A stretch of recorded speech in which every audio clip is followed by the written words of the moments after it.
मधेसी की आवाज में गीत संगीत एवं मधेश में भेल घटना सब के देखबाक लेल सीके राउत चैनल के सब्सक्राइब कर बेल आइकन पे जरूर दबाएं।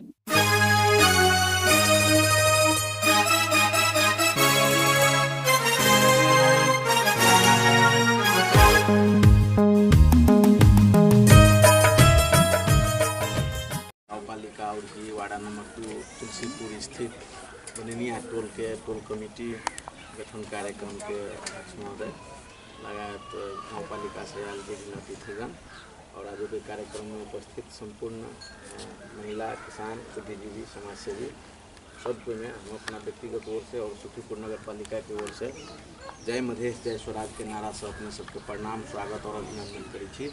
जय मधेश जय स्वराज जय जय जुड़लावा साथी सब भी है और बहुते एहन साथी सब छे के कार्यक्रम में जे विशुद्ध वैचारिक रूप से की है पार्टी के विचार सिद्धांत कथी लऽ कऽ जनता के बीच में आयल है तेहन भी इच्छा से जे है से बहुत यह साथी सब जोड़ भेल छे विषय पर अपने सबके बीच में चर्चा करब। जनमत पार्टी एहन अवस्था में जनता के बीच में आयल है जे अवस्था में राजनीति पर से जनता के विश्वास मतलब पूरा के पूरा टूटल लगल अवस्था पर एहन परिस्थिति है अपना जगह पर रह रहल छी ओहि भूमि पर जे राजनीति पर से लोग के जना विश्वास धीरे धीरे उठ लगल है हट लगल है। एहन स्थिति में डॉक्टर सीके राउत आइ हमरा के बीच में आयल एहि दुआरे जे जनता के राजनीति पर से विश्वास कतौ न कतौ हट लगल है राजनीति के नाम सुनते मात्र नेता के नाम सुनते मात्र घृणा हो लगल है जे विगत से लऽ कऽ वर्तमान तक के यदि राजनीतिक परिवर्तन में यदि बात कहबे हम अहाँ तो कांग्रेस राणा शासन से लऽ कऽ वर्तमान अवस्था तक राणा के विरोध में हमरा अहाँ के पूर्वज सब संघर्ष कल के जब उपलब्धि के संस्थागत करे के बात एले तो उपलब्धि हमरा अहाँ लग नहीं एले। राजतंत्र के विरुद्ध में जे है से जब आंदोलन के बात भेले तो यहाँ जका लोग सब जे है से खास कर नेपाल के राजनीतिक परिवर्तन में जब राजनीतिक परिवर्तन के बात आयल है तब जाले तक मधेसी जनता के साथ और सहयोग नहीं भेल है नेपाल के इतिहास कही रहल है राजनीतिक परिवर्तन में ताले वो आंदोलन जो है सफल नहीं भेल है। परंतु जब उपलब्धि के संस्थागत करे के बेर हुए है तो आंदोलन बेर में जो है मधेसी जान प्राण लगौला उपलब्धि ले बेर में हाथ लागी मधेसी के जीरो भेटल है।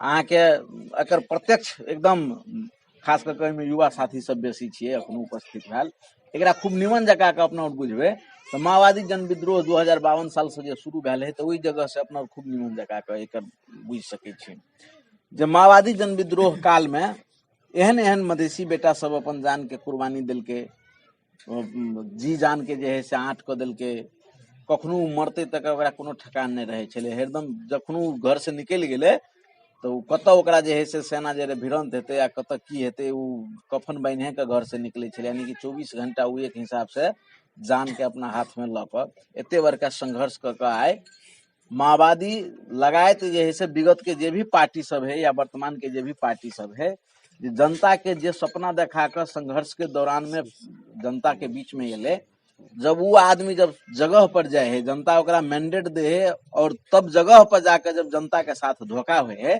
तब जनता के राजनीति पर से फ्रस्ट्रेट हुआ लगले। जनता जे है से ई राजनीति बहुत गंदा कीचड़ छिए ई सत्ता के खेल छिए जना विभिन्न रंग से जे है से व्याख्या विश्लेषण अपना हिसाब से जनता के बीच में आवे लगे है।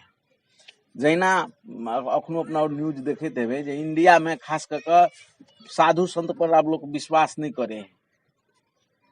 हालांकि सब साधु गड़बड़ है से बात नहीं है सब महाराजी गड़बड़ है से बात नहीं है लेकिन अवस्था एहन चल आयल है जे किछ घटना सब प्रतिनिधि घटना सब इंडिया में एहन घटले है जे लोग विश्वास नहीं करे।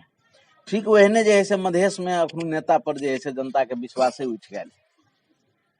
हम अहाँ जकरा खास कर जना 62-63 के मधेसी आंदोलन के बात ल लिया मधेश आंदोलन में मधेसी जनता सैकड़ों से ज्यादा मधेसी जनता बलिदानी दिल के और वही बलिदानी के जब संस्थागत करी के बेर एले तो कतौ न कतौ नेते द्वारा जनता के जे है धोखा भेटले जे हम अहाँ विगत से लऽ वर्तमान तक के इतिहास यदि अपना देखबे तो अपना के भेटत। तो एहन परिस्थिति में अभी जनमत पार्टी डॉक्टर सीके राउत जनता के बीच में आयल है एहन बिगड़ल माहौल, जनता के मनोविज्ञान चेंज, जनता के मनोस्थिति चेंज, एहन अवस्था में आज जनमत पार्टी डॉक्टर सी.के. राउत जी जनता के बीच में आयल है। तो हम अई जनमत पार्टी के सिद्धांत और विचार पर यदि बात करे से पहले एक रति हम डॉक्टर सी.के. राउत के जीवनी के विषय पर 2 मिनट में हम बात करब, और के बाद जे है से पार्टी के सिद्धांत और विचार पर बात करब। Doctor C K. राउत के घर सप्तरी जिला के महदेवा गाविस, तत्कालीन गाविस महदेवा, अभी गाँव पालिका महदेवा ओकर घर छिए। उ सामान्य परिवार के जे है से खास कर के बहुत धनी परिवार के कहबे से नहीं छिए, सामान्य परिवार के बच्चा छिए। उ एसएलसी पास हो अपना गाँव के स्कूल से, बभनगामा कट्टी कहे गाँव के पड़ोसी गाँव में, जना ये बनिया है या चबलासी है स्कूल तेहने, वही से एसएलसी पास कल के। और जिस समय में एसएलसी पास कल के ते समय में ओकर घर की स्थिति बहुत नाजुक रहे। गाँव के लोग सब चंदा लगा कर ओकर सर्टिफिकेट निकाल कर काठमांडू ओकरा पढ़े ला पठोल के। काठमांडू पुल चौक इंजीनियरिंग कॉलेज से इंजीनियरिंग में एडमिशन लकर इंजीनियरिंग कल के, और कॉलेज टॉप कर के वह कॉलेज के नंबर 1 विद्यार्थी भकर वह जैसे जापान के लागी, जापान के टोक्यो यूनिवर्सिटी के लागी इंजीनियरे में मास्टर डिग्री करे ला वो जापान गेले, और जापाने से फिर मास्टर डिग्री क के पीएचडी के लागी कैम्ब्रिज यूनिवर्सिटी, बेलायत के कैम्ब्रिज यूनिवर्सिटी से पीएचडी कल के, और अमेरिका में पीएचडी क लेला के बाद अमेरिका में वैज्ञानिक के रूप में, जे वैज्ञानिक सबके समूह अपना नासा कहे छे, नासा में खोज अनुसंधान में काज कर लगले एक वैज्ञानिक के रूप में। और वह के क्रम में ओकरा जीवन में एहन किछ घटना सब घटल है, जे घटना के स्मरण करे तो घटना से जे है से उ झिकझोर भ के अंतोतगत्वा सारा चीज छोड़ के हमरा यहाँ के जनता के बीच में आए चल आयल हैं। और उ घटना के प्रसंग यदि अपना और बात करबे, जे घटना के प्रसंग कथी छे, जे कारण से एते बड़का जे अमेरिका जाइला लोग हमरा यहाँ के खास करके मधेसी समुदाय में, आ मधेसी कथी कहबे अखनो हरेक समुदाय में जे अमेरिका जाइला लोग सपने हैं। और अमेरिका में जो वैज्ञानिक सन जे है से उपाधि, जे एशिया महादेश के नंबर 1 वैज्ञानिक के रूप में रहे, वर्ल्ड के 10 टॉप वैज्ञानिक में से एक डॉक्टर सी.के. राउत पड़े, वो सारा चीज छोड़ कर अंतोतगत्वा जनता के बीच में आवे के मुख्य कारण कथी छे, कैला एले। ई घटना के प्रसंग के जो अपना और बात करबे, तो जे समय में डॉक्टर सी.के. राउत काठमांडुए में पढ़े, तो इस समय में अपने सबके था है संभवतः ई घटना 2006 साल के छे ईस्वी संवत, अखनो 2020 लगभग 15-16 बरिस 14-15 बरिस पहले के घटना छे, जे काठमांडू में ऋतिक रोशन कांड भेल रहे। ऋतिक रोशन कांड माने ऋतिक रोशन हीरो रहे, एक बार काठमांडू आयल घूमे ला, नेपाल के भ्रमण करे ला, और जब वो जा लगले तो जाय के क्रम में पत्रकार सब ओकरा पूछल के जे नेपाल केहन लगलो, तो कहल कि नेपाल हमरा निमन लागल, लेकिन नेपाली लोग हमरा नहीं निमन लागल।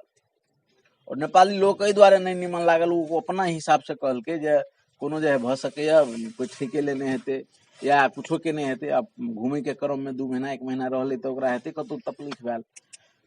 वो ऋतिक रोशन के जवाब पर काठमांडू में वही समय में जे जते मधेसी फेस के लोग रहे ओकरा पर जे है से सांघातिक हमला भेले। मधेसी के जते जे है से काठमांडू में दुकान रहे, बिजनेस व्यापार रहे, चाहे वो जे भी काम करे ओकरा जे है से बहुत बड़का जे है से दुर्व्यवहार भेले। और वही समय में doctor C K. Raut Pul Chowk engineering college से इंजीनियरिंग के विद्यार्थी रहे, तहिया पढ़ते रहे। उ घटना वो अपना आंख से देखल के, नागरिकता हरदम दौड़ में बैठ के जाय छले कॉलेज, और कॉलेज से आवे छले नागरिकता बैठ के, वह ने ओकरा संग जते विद्यार्थी खास कर काठमांडू में रहे वही समय में सब एते बड़का जे है से मतलब बजले ऋतिक रोशन इंडिया के आदमी आबि के, लेकिन ओकर असर जे है से पूरा के पूरा मधेसी लोग जे वे रहे ओकरा पर जे है से, यानी कि सबटा मधेसी जते काठमांडू में रहे हो सब इंडियन बिहारी छिए, ई मानसिकता से वे मधेसी पर दुर्व्यवहार भेल। ताहि के बाद अहाँ के वहन घटना बहुते ओकरा कॉलेजों में वहन घटना उ खेपल के अपना जीवन में, प्रोफेसर और द्वारा बदनाम अपमान।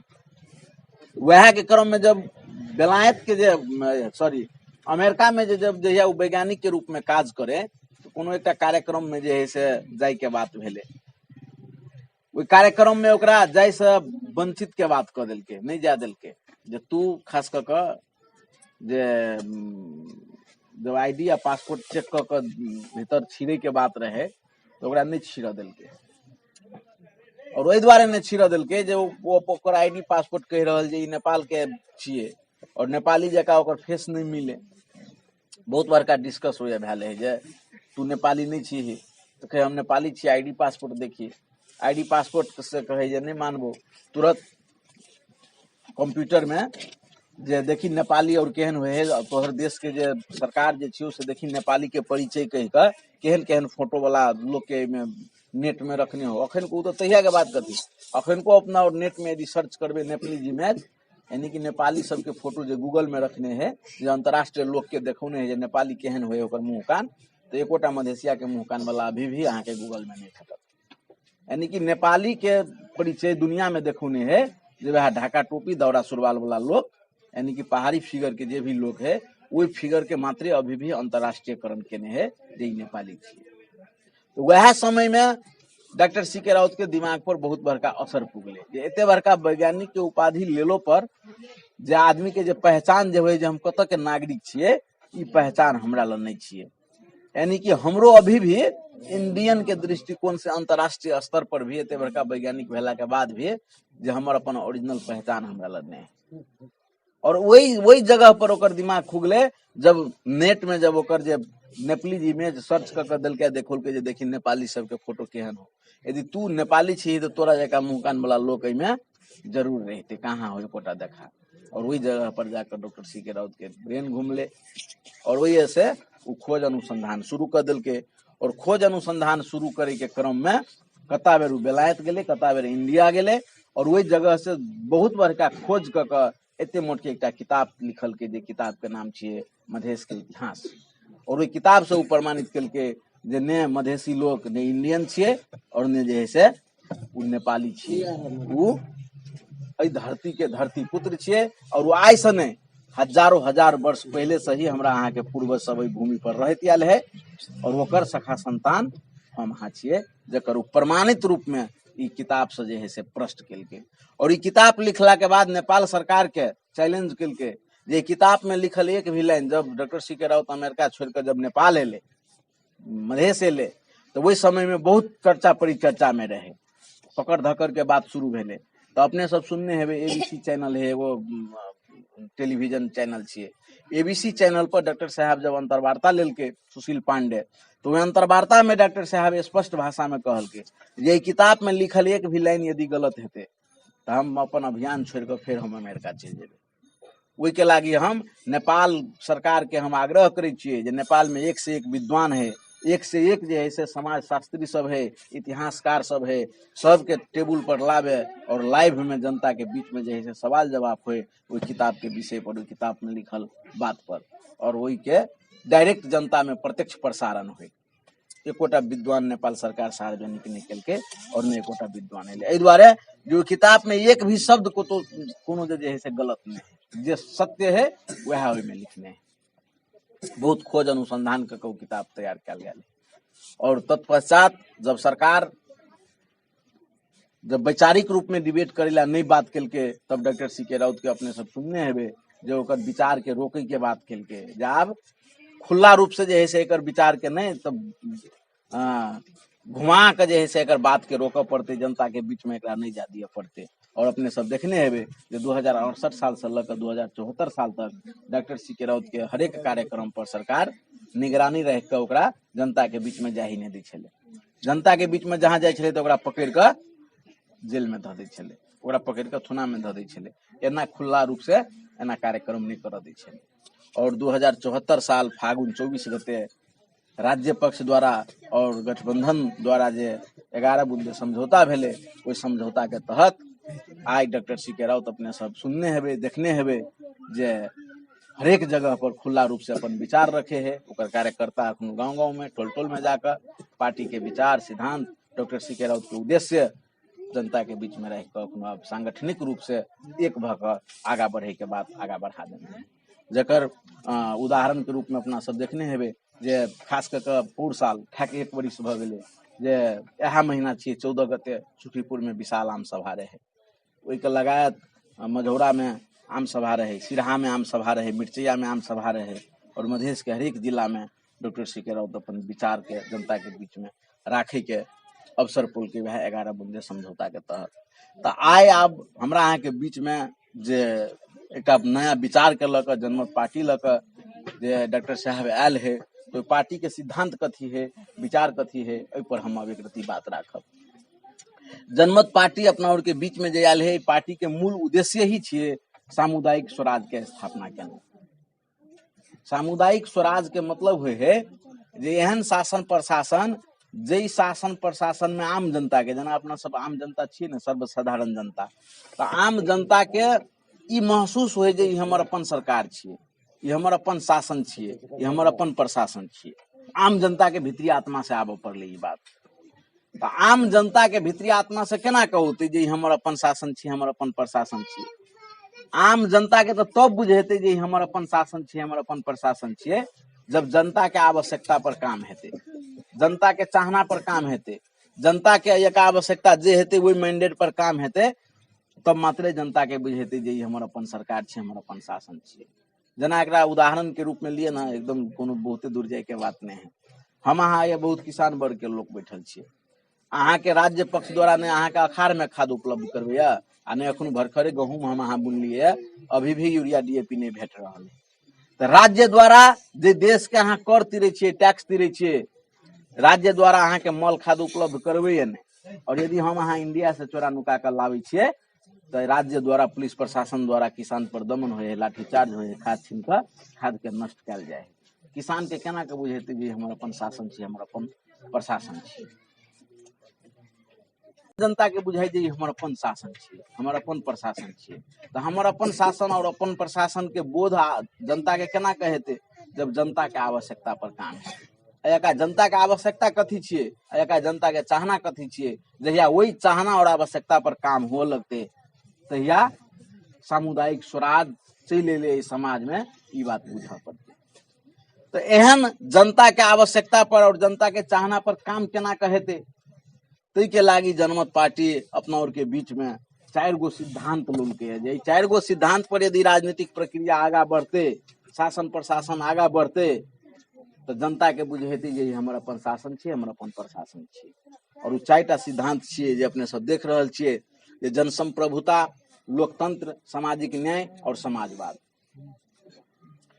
ई 4टा सिद्धांत पर यदि राजनीतिक प्रक्रिया आगा बढ़ते, 4टा सिद्धांत पर यदि शासन प्रशासन चलते, तब आम जनता के सामुदायिक स्वराज के जे है से बोध हेतै। और 4टा सिद्धांत में अपने के फर्स्ट नंबर में जे जनसंप्रभुता के सिद्धांत छियै।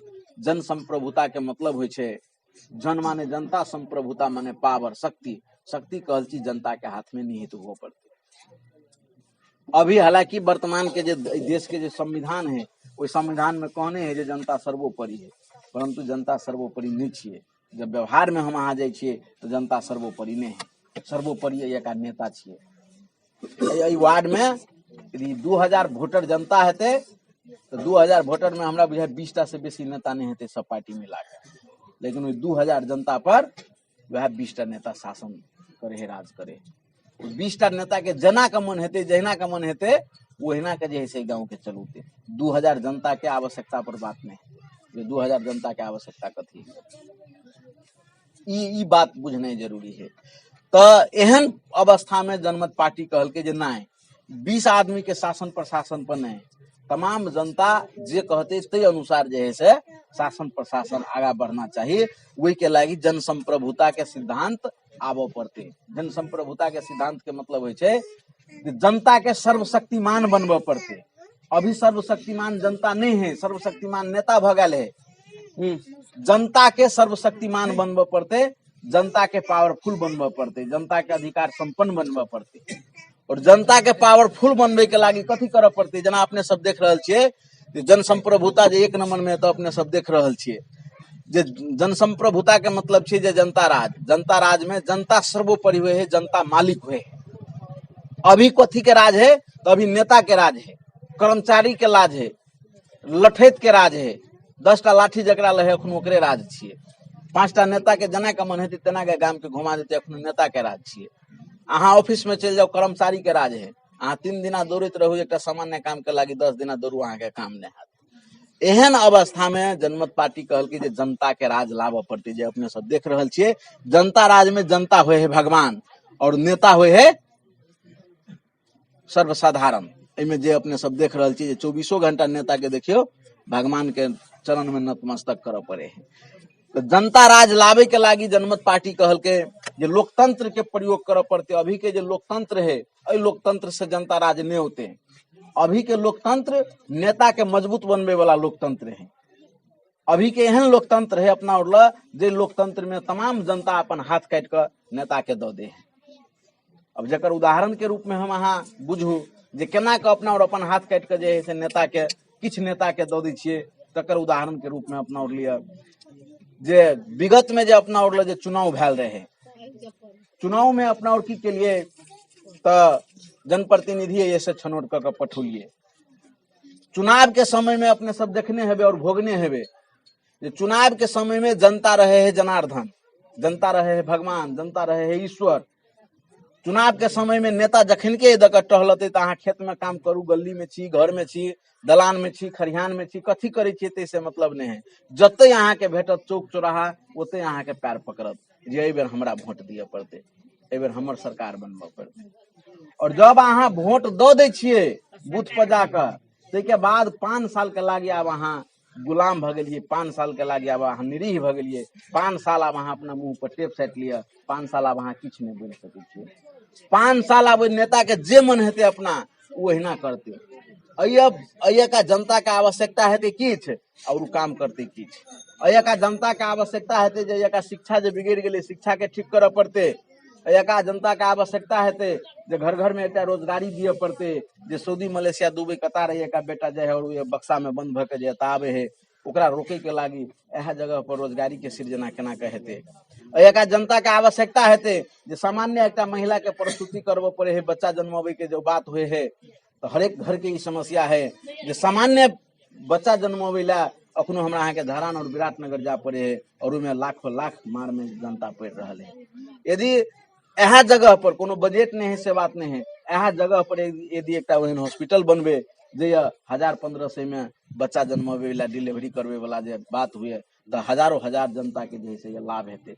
करोड़ों करोड़ रुपया एक जनता जे है से बेनाहक में जनता के जा रहा है।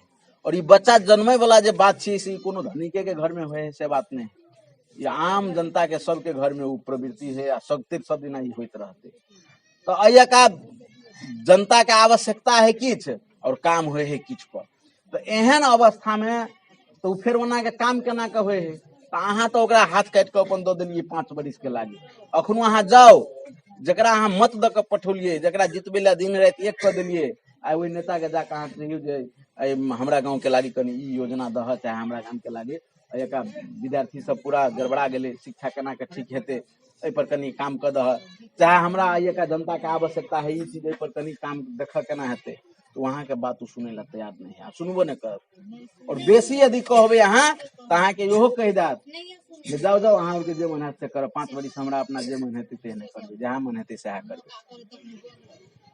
5 बरिस अहाँ के हमरा अपना जे मन हेते सएह करबे। और यदि अहाँ यदि ई कह रहल छियै जे फेर आबि रहल है चुनाव, तो अहाँ के ओहो बात फेर उ कह देत जे जाओ आबि रहल है चुनाव तो की हेते, चुनाव आबि रहल है तो की हेते, अहाँ हमरा वोट नहीं देबे। 5 बरिस हमरा अपना जे मन हेते सएह हम करबे, अहाँ जे कहबे से हम करे वाला नहीं छियै। एते तक जे है से अभी बात कह रहा है।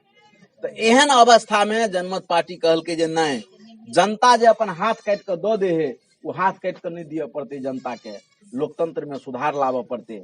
जेना अपना और चुनाव के समय में जे नेता के वोट दै छियै, चुनाव के समय में जे नेता के अपना और वोट दै छियै, उ नेता या हरेक पार्टी अपन अपन घोषणा पत्र जारी केने रहे है जे हो हमरा वोट दे, हमर सरकार बनाब, हम गांव में एहि वार्ड में एहि नगर में एहि क्षेत्र में ई काज क के देब।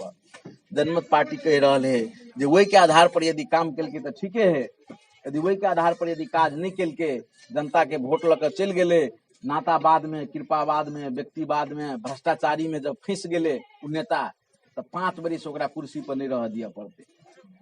हम अहाँ तो वोट द के पठबे छियै ने, तो यदि जनता के आवश्यकता पर काम नहीं भेले, मान लिया ये बनिया के जनता के आबि के कहल के जे तोहर जे एक विद्यालय है, जे विद्यालय के स्थिति बहुत गड़बड़ है, यदि हमरा एहि वार्ड से जीते है तो एहि विद्यालय के हम पूरा ठीक कर देब। एहि विद्यालय में एहि बनिया के लोग के कतौ विराटनगर धरान या कथी कहे छै जे ये गोल बाजार मिर्चैया बच्चा के पढ़वे ला नहीं ल जा पड़ते, ये बोर्डिंग स्कूल में नहीं, बोर्डिंग स्कूल जैसा शिक्षा हम जैसा सरकारी स्कूल में कह देब। चुनाव के समय में यदि बात कहल के और जितला के बाद यदि ई काम नहीं उकेल के तो जेहने अहाँ मत द के ओकरा कुर्सी देलिए अहाँ अपन मत फिरता ल के ओकरा कुर्सी पर से उतारे के अधिकार जनता के हाथ में आबक चाहिए। जनमत पार्टी ई बात कह रहा है। और एहि के लागी कोनो 5 बरिस रुकऽ पड़ते से जरूरी नहीं है, जना 5 बरिस पर हो है ना चुनाव, 5 बरिस रुकऽ पड़ते जनता के से जरूरी नहीं है।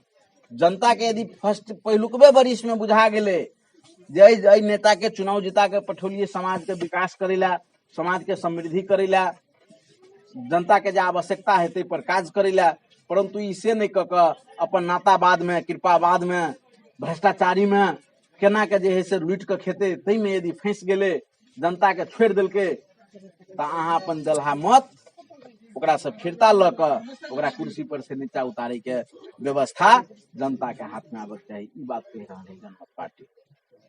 ई नहीं कह रहा है जे 5 बरिस के लागे ओकरा अहाँ छोड़ दियो राजा बन गेले, उ नहीं।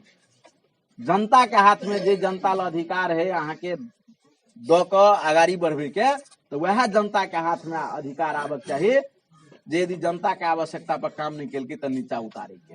और ओहि के लागी 5 बरिस रुकऽ पड़ते से जरूरी नहीं है। जे अपने सब 2 नंबर में देख रहल छियै, 2 नंबर में देख रहल छियै जकरा राइट टू रिकॉल कह रहल है, देखियो अपने सब कते बढ़िया में देखे छियै जे नेता के डांड में देखियो केहन जिजिर लागल है, कड़ी लागल है। और जिजिर का हाथ में है, जनता के हाथ में है। जनता है वो जिजिर पकड़न है। जिता के तो पठा दिलियो, कुर्सी पर गेली या पैसा के बक्सा लगे जे भगल जाइ छी, तोरा भाग नहीं देबो कतौ ने, जिजिर खींचनाई शुरू कर देते। देखियो एत जिजिर खींचनाई अहाँ शुरू कर दियो। ओहि के लागी 5 बरिस शुरू कर पड़ते से जरूरी नहीं। पहिलुकबे बरिस में हम अहाँ ई चीज कह सके छियै से अधिकार के बाद जनमत पार्टी कर रहा है। तै के बाद अपने सब सामाजिक न्याय के बात कल के जनमत पार्टी 2 सिद्धांत के बात कहिए दिली, जनसंप्रभुता, लोकतंत्र। 3 नंबर में है सामाजिक न्याय। सामाजिक न्याय के मतलब हुए है जे राज्य द्वारा भेटे वाला तमाम सुख सुविधा जब तक सामाजिक न्याय के, सुनू अहाँ सब 5 मिनट, मात्र 5 मिनट सुनबे ना, पहले सुन लिया तब जे मन में हाथ से बात करब हेतै। सामाजिक न्याय के मतलब होइ छै जे जनता के आवश्यकता कथी है, आवश्यकता पर पहले काम भेनाइ सामाजिक न्याय के मतलब। सामाजिक न्याय के मतलब छियै जे समाज में हरेक रंग के लोग हेते। एहि बननीय गांव में कोई गरीब हेते, कोई वैसे कनी एक रति कनी खाई वाला हेते, कनी वही से ओहो धनिक हेते, कनी ओहो से धनिक हेते, कनी ओहो से धनिक हेते, सब रंग के लोग हेते। तो सरकार द्वारा यदि कोनो सुविधा एले तो पहले उस सुविधा ककरा लग जाक चाहिए, ककरा भेटक चाहिए।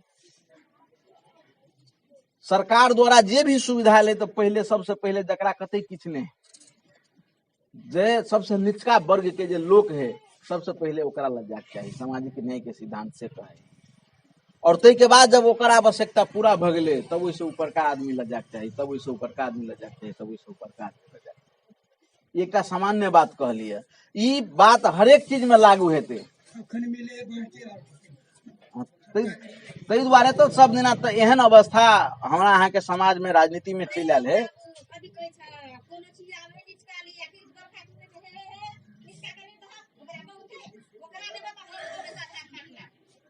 हाँ तो ई प्रक्रिया गड़बड़ होई के ई ऊपरे से गड़बड़ है, तै दुआरे एना भ रहल है।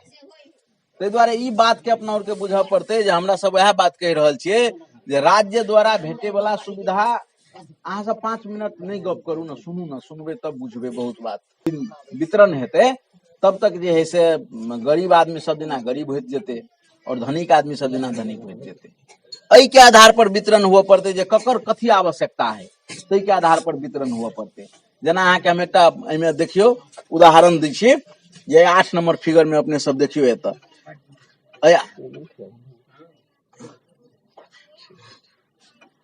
नंबर फिगर में अपने सब देखियो एतऽ 8 नंबर में देखियो ई जे है से आम के गाछ है, एक रूप में जे है से आम फरल है। देखियो एतऽ एक रंग में है आम फरल। आ सब रंग के लोग गेले आम खाय ले, आम तोड़ के जे आम खाय पड़ते। कोनो आदमी के हाइट देखियो कते लंबा है, कोनो आदमी के हाइट देखियो जे है से कम है, और तेसर आदमी के हाइट ओहो से कम है।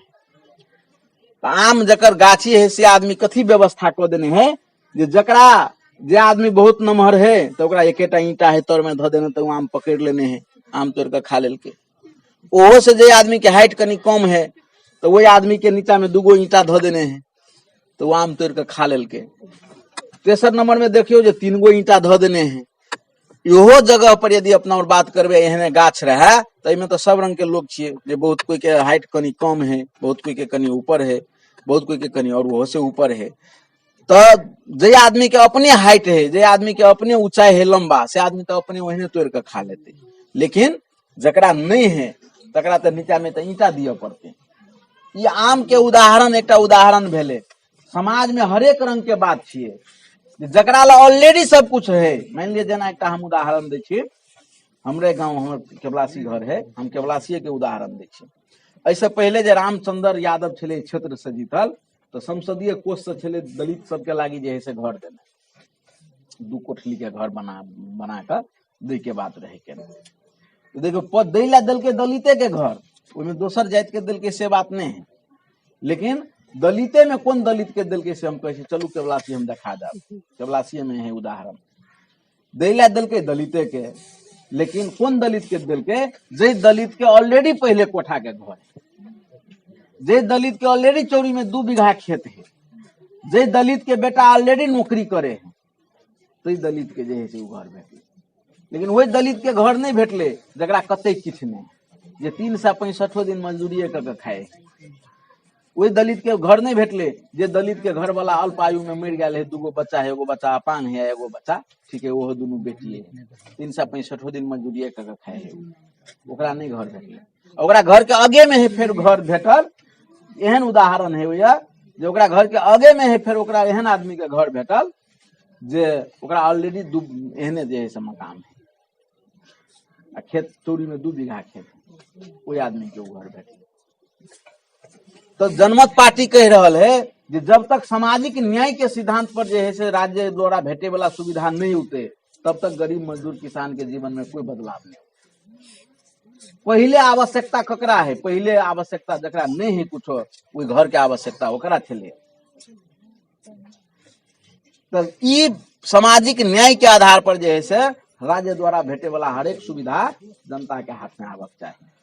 एकर एक छोटका उदाहरण रूप में यदि अपना और लेबे तो देखियो तो यह जका हम अहाँ के उदाहरण दै छी। यह जो अपना और चलू सरकारी स्कूल के अहाँ बात कर लिए, आय अखनो वर्तमान अवस्था में जो अपना और बात करबे तो ई सामाजिक न्याय के सिद्धांत फिर हरेक वर्ग में लागू हुए है, हरेक जाति में लागू हुए है, समाज में रहे वाला हरेक लोक में ही लागू हुए है। अपना और के नहर कहा के बुझा जाए कथी जे सारा सुविधा तो फिर चल जेते नीचे के हाथ में। नहीं, सामाजिक न्याय के सिद्धांत कह रहा है अहूँ जे स्तर में छिए अहाँ अपना बेटा के आय SLC पास करा के अहाँ के 1 बीघा खेत के जोते वाला किसान छिए, SLC पास करा के अहाँ के क्षमता नहीं अहाँ अपना बेटा के पढ़ा सके छिए तो राज्य के गारंटी लिए पड़ते जे वो बच्चा कथी पढ़े वाला है, डॉक्टर बने वाला है कि इंजीनियर बने वाला है कि बैचलर करे वाला है, कौन सेक्टर में जाए वाला है, राज्य के वो गारंटी लिए पड़ते और राज्य ओकरा आगा बढ़बे पड़ते। अहाँ यदि +2 पास करा के रोक लेने छे विद्यार्थी के, वैसे ऊपर अहाँ के क्षमता नहीं है तो राज्य के वैसे ऊपर विद्यार्थी केना के पढ़ते। वो विद्यार्थी के लागे रहना खाना किताब कॉपी कॉलेज फी सारा चीज राज्य के गारंटी करना पड़ते। एकरा कहे है सामाजिक न्याय। तब समाज में हरेक तबका के लोग के जीवन में बदलाव होते। आय हम अहाँ खास करके दलिते के विषय पर यदि अपना और बात करबे तो अपना और एक रति सोचियो तो जखनो यह जे विद्यालय है, विद्यालय के विषय पर यदि सोचियो तो जे खास करके अपना और के अखनो जे दलित के विषय पर यदि खोजबीन शुरू करबे तो समाज में अखनो एते पाछा है शिक्षा रूप में जकर हम अहाँ तुलना नहीं कर सके छी। कोनो दलित बस्ती आया कतो आसमान से एले या आय समाज में आय बैठ गेले से बात नहीं। हजारों हजार वर्ष पहले से यदि हम अहाँ रहे छिए तो हजारों हजार वर्ष पहले से एका मुसहर चमार पासवान डोम दुसाध हलखोर मुस्लिम सब जाति जे है से रहती आले है। कोनो आइए जे है से हम अहाँ यादव महतो गाँव में रह लगलिए ई सब को तो आसमान से आयल है से बात नहीं। एकरो अपने इतिहास है जे इतिहास के हम अहाँ देख रहे छियै। तो आइ हम अहाँ शिक्षा के रूप में जे है से आगा बढ़ गेलिए, और ई और कैला जे है से पाछा पड़ गए विषय पर तो अपना और कहियो नहीं खोजबीन शुरू केलिए। आइ हम अहाँ मधेसी लोक शिक्षा के रूप में जे काल्हि निमन छलिए पाछा पड़ गेलिए, और नेपाल के डाटा कह रहा है जे शिक्षा के रूप में आइ डोलपा रोलपा के जिला जे है से बहुत आगा बढ़ गए। ई विषय पर अपना और कहियो ने बुझे के बात के लिए, ने सुने के बात के लिए। और एहि विषय पर जो अपना और बात करबे तो एकर मुख्य कारण अपना और के भेटत जे यह सामाजिक न्याय पर काम नहीं भेल है।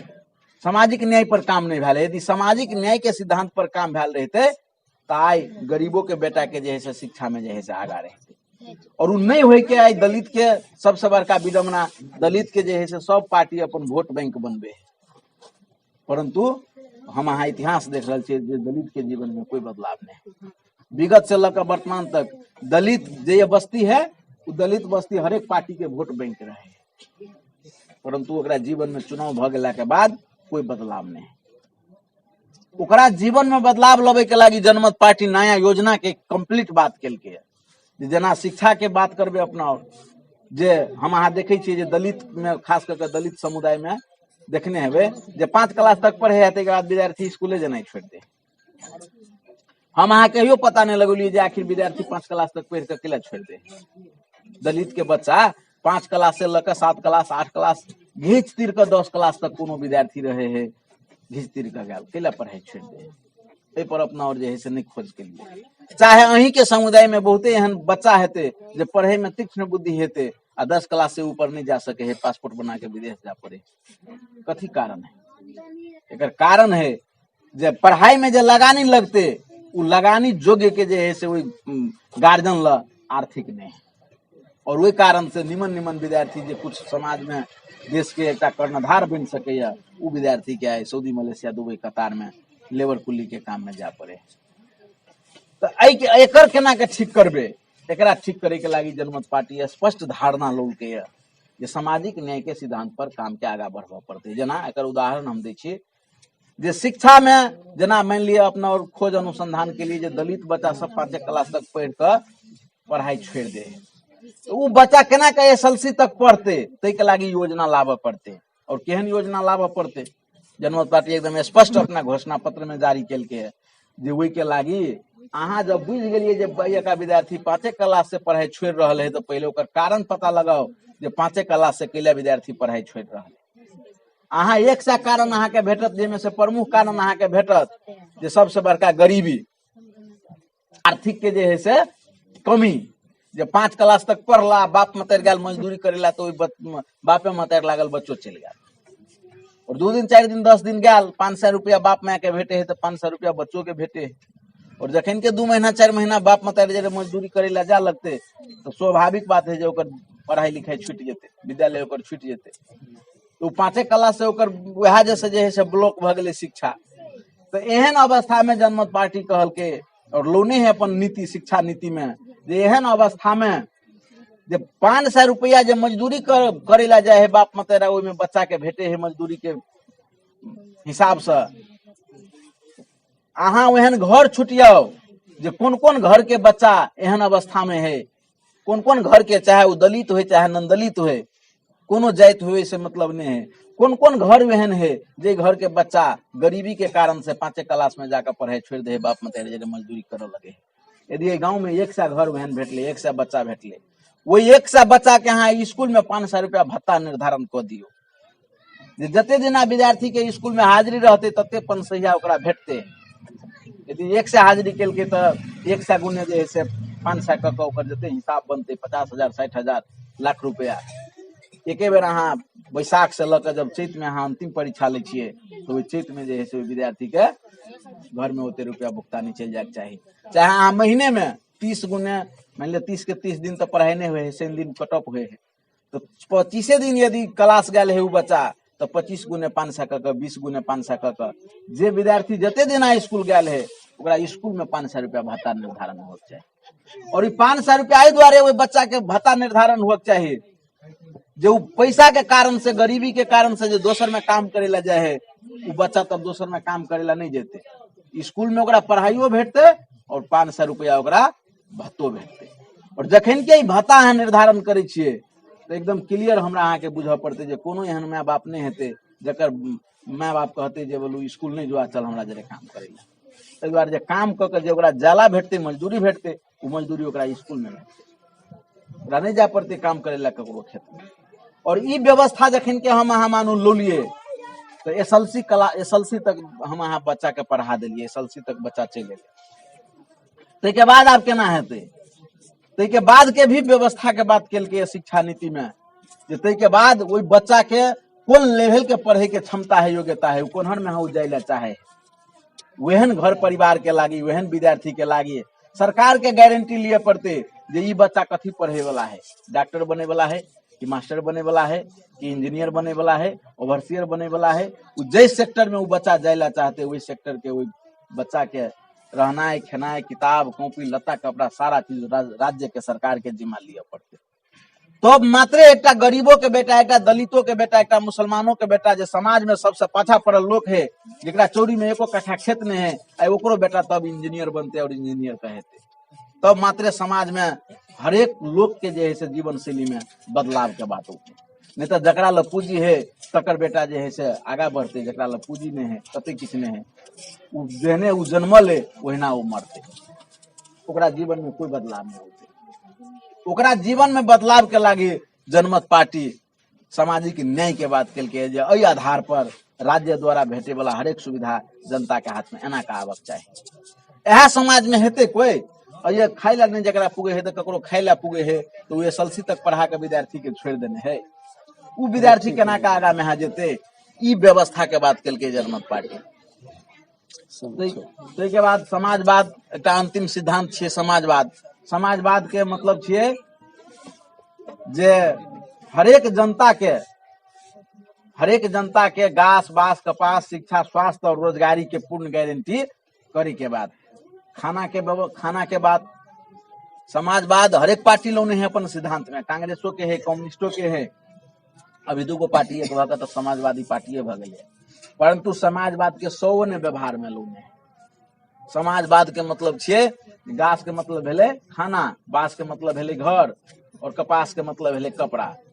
ये तीनटा चीज गाछ बांस कपास शिक्षा स्वास्थ्य और रोजगार, 6-7टा चीज राज्य के फ्री में दिए पड़े है जनता के, उ दी ही पड़े है।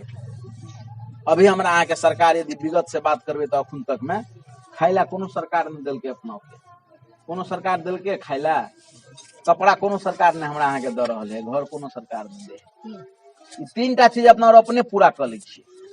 बाकी सरकार के दे वाला 3-4टा चीज छियै जे शिक्षा छियै स्वास्थ्य छियै और सुरक्षा छियै रोजगार छियै। 4टा चीज में जो अपना और बात करबे ताकि 70 बरिस से लग अपना और के जो अवस्था है वो शून्य में अपना और के भेटत। 70 बरिस पहले एक युवा सब बेरोजगार रहे और अभी भी एक युवा सब पूरा बेरोजगार है। 70 बरिस पहले एक किसान के मलबिया खाद के समस्या छे और अखन को एक किसान के मलबिया खाद के समस्या है। 70 बरिस पहले एक महिला दीदी बहन के बच्चा जन्मवे ला धरान विराटनगर जा पड़े छे या अन्य ठाव में ल जा पड़े छे और अखन को अहाँ वह बात है। तो कोई बदलाव नहीं आयल है, जबकि समाजवाद में ये सारा चीज में बदलाव आबक चाहिए, नहीं आयल है। तो हम अपन बात एतबे रखे छी और अहाँ सबसे आशा करे छी जे ई बात के अपने सब सुनबे मनन करबे चिंतन